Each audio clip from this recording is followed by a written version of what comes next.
Sit అధికారమే నమ్మకం ఉంది మాకు. కానీ సిట్టు అధికారులకి ప్రభుత్వం స్వేచ్ఛనిస్తలేదు, జులుం ప్రదర్శిస్తుంది.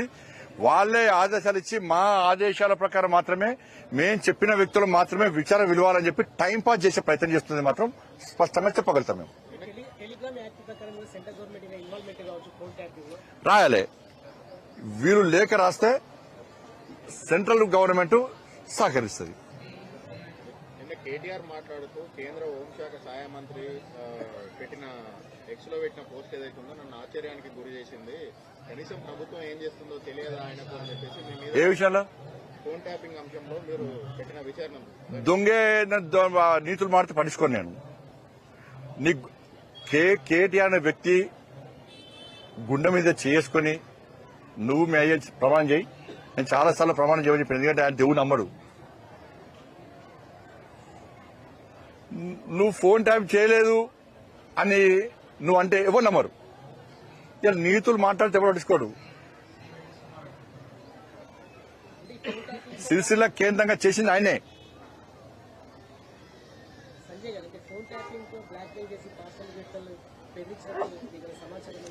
నేను నన్ను విచారణ పిలిచినప్పుడు చాలా విషయాలు చెప్పారు. ఈ కాంగ్రెస్ పార్టీ మంత్రులే ఆరోపించారు. సాక్షాత్ రాష్ట్ర ముఖ్యమంత్రి గారే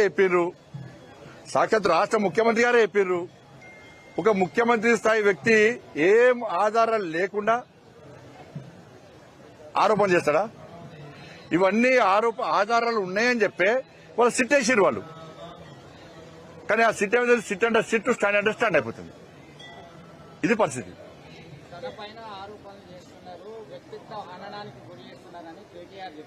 వ్యక్తిత్వం ఉంది, కొంపలు ముంచి తమాషాలు చేస్తున్నాడు.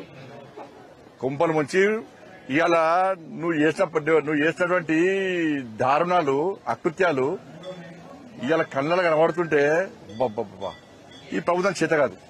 కేసీఆర్ కుటుంబాన్ని అరెస్ట్ చేసే దమ్ము ఈ ప్రభుత్వానికి లేదు. నిజంగా మా ప్రభుత్వం గిట్లా ఆ రోజు ప్రజలు మాకు ఆశీర్వదించి మమ్మల్ని గిట్లా గద్దెనెక్కిస్తే ఇలా కేసీఆర్ కుటుంబానికి చుక్కలు చూపెట్టేవాళ్ళం మేము. చట్టం అంటే ఏంది, దారుణాలు, అకృత్యాలు, ప్రజల జీవితాలతో చెలగాటమాడేటువంటి వ్యక్తులకు ఇలా సొసైటీలో ఏ విధంగా గుణపాఠం చెప్తామో ఇవాళ చెప్పేవాళ్ళం మేము. ఇలా మేము చెప్పేవాళ్ళం. ఈ ప్రభుత్వం మీద ఇప్పుడు నమ్మకం లేదు. నెక్స్ట్ వచ్చేది మాయ ప్రభుత్వం. ఇలా పక్కా కేసీఆర్ కుటుంబాన్ని వదిలిపెట్టే ప్రసక్తి లేదనే విషయాన్ని స్పష్టం చేస్తున్నాడు. ఈ ముఖ్యమంత్రికి చాత కాదు, ఈ ముఖ్యమంత్రికి దమ్ము లేదు, ఈ ముఖ్యమంత్రి కేసీఆర్ కుటుంబాన్ని అరెస్ట్ చేసే ఆలోచన లేదు. కాంప్రమైజ్ పాలిటిక్స్ చేస్తున్నారు వీళ్ళు. అరే ముఖ్యమంత్రినే ఎత్తుకపోయి జైల్లో పెట్టిర్రు, డ్రోన్ అని, ఇంకో కేసు అని బెయిల్ రాకుండా చేసిర్రు, బిడ్డ పెళ్లికి లేకుండా చేసిర్రు. ఏడవైందే ముఖ్యమంత్రి పౌరుషం. ఎన్నికలప్పుడు ఊకలప్పుడు పనిచేసిన ముఖ్యమంత్రి పండ్లు కొరికిండు, మాట్లాడిండు, కళ్ళు గుడ్డు తెలిసిండు, ఇది చేస్తా అది చేస్తా అన్న ముఖ్యమంత్రి. ఏమైంది నీ ధైర్యం? ఏమైంది నీ ధైర్యం? ఏంది నీ పౌరుషం? ఏమైంది నీ లోపల పిరికితనం? ఎందుకు వచ్చింది? రక్తం వస్తుందన్న మాకు ఇవాళ. మేమైతే ఈ రాష్ట్ర ముఖ్యమంత్రిగా కాంగ్రెస్ పార్టీ ప్రభుత్వం లెక్క మేము చేతులు మూసుకొని కూర్చునే ప్రభుత్వం అది కాదు. మా కార్యకర్తల మీద కొట్టిన బీఆర్ఎస్ కొట్టిన ఒక్కొక్క దెబ్బకు ఒక్కొక్క గుణపాఠం చెప్పేటోళ్ళం మేమైతే. కేటీఆర్ కూడా ఏమంటున్నారంటే ఫోన్ ట్యాపింగ్ జరగలేదు అనేది అనట్లేదు. ఫోన్ ట్యాపింగ్ జరిగింది, అది రొటీన్ గా జరిగే ప్రక్రియ. కేంద్రం చేయట్లేదా?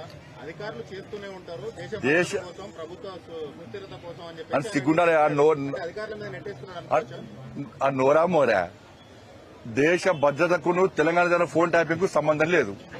అవు తెలంగాణ రాష్ట్రం కూడా ఏ రాష్ట్రంలో కానీ తీవ్రవాదుల విషయంలో, టెర్రరిస్టుల విషయంలో కొంతమంది ఫోన్ ట్యాప్ చేస్తారు, వాస్తవం. అది దేశ భద్రత విషయంలో.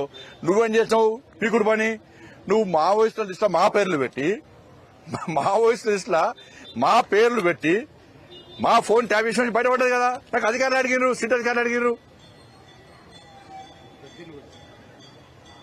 మావోయిస్టు లిస్టుల జడ్జిల పేరు పెట్టినావు, మావోయిస్టు లిస్టుల సినిమా హీరోయిన్ల పేర్లు పెట్టినావు, మావోయిస్టు లిస్టుల వ్యాపారవేత్తల ఫోన్లు పెట్టినావు, నెంబర్లు పెట్టినావు. నీ చేసిన అక్రమ దందాకు దేశ భద్రతకు ముడిపెట్టకు నువ్వు. అంటే ఇప్పుడు ఆయన ఆలోచన ఏది? కదా దేశ భద్రత విషయంలో ఫోన్ ట్యాప్ చేస్తున్నారంటే దాన్ని ప్రజలకు అనుమానం వచ్చే విధంగా దేశవ్యాప్తంగా ఏ రాష్ట్రంలోనైనా ఇలా కేసీఆర్ కొడుకు అంటుండు కదా, దేశవ్యాప్తంగా ఏ రాష్ట్రంలోనైనా మా ఫోన్ ట్యాప్ చేసిరని చెప్పి ఎక్కడ ఏ రాష్ట్రంలో చర్చ జరిగిందా? తెలంగాణ రాష్ట్రంలో ఎందుకు జరుగుతున్నది? తెలంగాణ రాష్ట్రంలో జడ్జిల ఫోన్ ఎందుకు ట్యాప్ చేశారు? అంత నీచంగా ఎందుకు దిగదారారు? ఇవాళ జడ్జిలు కూడా వాళ్ళు మాట్లాడలేని పరిస్థితి ఇవాళ. ఎమ్మెల్యేల కొనుగోలు విషయంలో ప్రభుత్వానికి వ్యతిరేకంగా కుట్ర జరుగుతుంది కాబట్టి అప్పుడు జరిగి ఉండొచ్చు అని కూడా ఆయన అన్నారు కదా ఎవరు కేటీఆర్. చేసినట్టే కదా, అది ఏదన్నా కానీ చేసినట్టే కదా. ఏమంటాడు? అధికారులు దేశ భద్రతలో చేసి రావచ్చు అంటే ఆయన అంటాడు, ఇది ఆయన అంటాడు.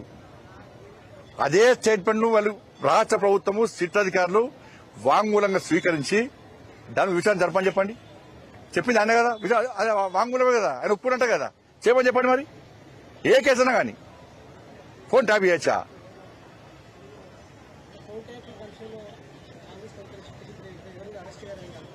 ఎట్టి పనులు అరెస్ట్ జరగది, ఎట్టి పనులు అరెస్టులు జరిగాయి. ఆ దమ్ము వీళ్ళకి లేదు.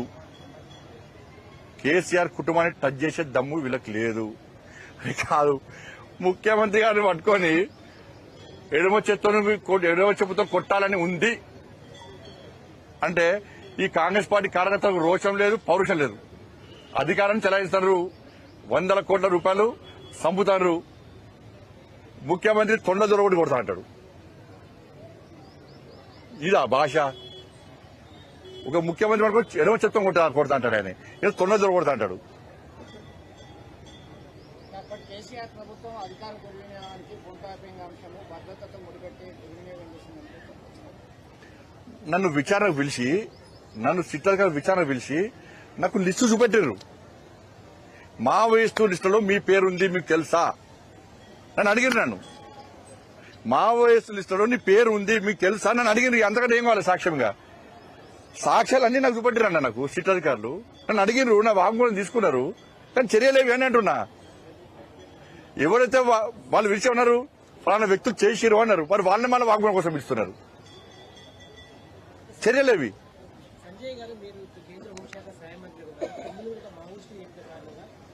అప్పుడు నేను మంత్రి కాదు కదా. అప్పుడు నేను రాష్ట్ర ప్రభుత్వంలో విచారణ చెప్తున్న కేంద్రం జోక్యం చేసుకుంటుందా? శాంతిభద్రం సార్, రాష్ట్ర ప్రభుత్వం చర్యలు తీసుకోదు. మాకు చేత కాదు, మాకు చేత కాదుగా, మొత్తం కాదు. మేము చేత కానీ చేతనావస్థలో ఉన్నాం, మాకు ఆ దమ్ము ధైర్యం లేదు అని చెప్పని మేము తీసుకుంటాం.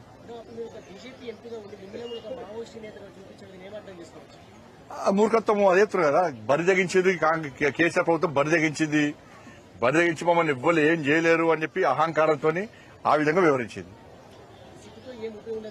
ఏముండదు. నేను మళ్ళీ చెప్తున్నా, సిట్టి అధికారుల మీద జులుం ప్రదర్శించకుండా, ఆదేశాలు ఇవ్వకుండా వాళ్ళకి స్వేచ్ఛనిస్తే ఆ అధికారులు 100% ఇప్పటికే కేసీఆర్ కుటుంబానితో పాటు ఎవరైతే ఫోన్ ట్యాపింగ్ పాల్పడ్డారో ఆ అధికారులు అరెస్ట్ చేసేవాళ్లు.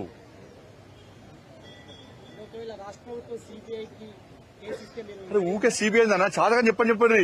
కాళేశ్వరం విషయంలో గాని, ఫోన్ ట్యాపింగ్ విషయంలో గాని, ఈ రాష్ట్రంలో మాకు బీఆర్ఎస్ లో గాని అక్రమం చేసేటువంటి అవినీతి పనులను అరెస్ట్ చేసే దమ్ము మాకు లేదు, మాకు చాతన కాదు, మా చేవదచ్చిన మేము అని చెప్పండి, లేఖ రాయమని చెప్పండి, మేము అరెస్ట్ చేస్తాం. ధన్యవాదాలు. క్యూన్యూస్ పేరు చెప్పి ఎవరైనా వసూళ్లకు, అక్రమాలకు, బెదిరింపులకు గురి చేసిన క్యూన్యూస్కి సమాచారం ఇవ్వండి. క్యూన్యూస్ ఎప్పుడూ ఇలాంటి చర్యలకు పాల్పడదు, ప్రోత్సహించదు. క్యూన్యూస్ ఎల్లప్పుడూ ప్రజా గొంతుకగా ప్రజల సమస్యల కోసం నిరంతరం పోరాడుతుంది. మీకు ఎలాంటి సమస్య ఉన్నా క్యూన్యూస్ని కాంటాక్ట్ అవ్వండి. సంప్రదించవలసిన ఫోన్ నెంబర్ 7569534968 8688926084.